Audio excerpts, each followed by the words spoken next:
Okay, so if you have a Volt and like mine, and what I do is, this is the charger here.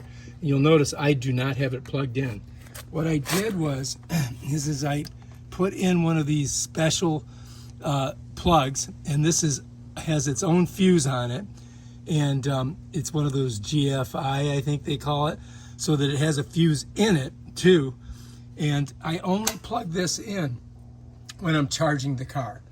I only plug it in when I'm charging the car. I'll tell you why.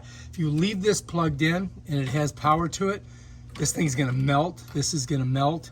You're gonna have a fire. So I always keep it unplugged.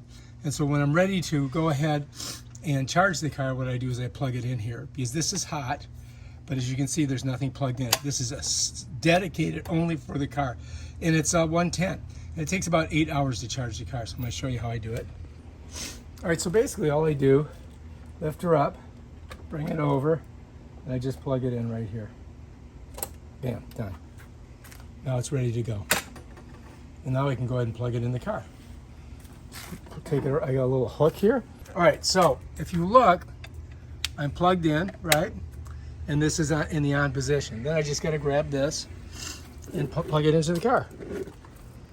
And I come over here, I'm gonna plug it right into this port here.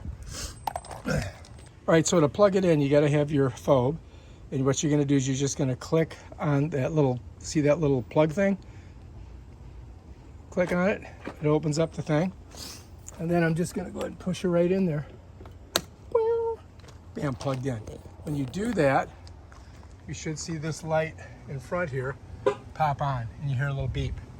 And now this baby's being charged. I just gotta, for every hour, it gets about 5 miles worth of charge. So if I just needed to go 5 miles, I plug it in for an hour, I got my 5 miles. And here's my little thing here, goes right in there. I close the garage on it, no problem. Bam, Bob's your uncle. If you like this video, subscribe to my channel. Check out my other awesome videos on stuff like this. Peace out.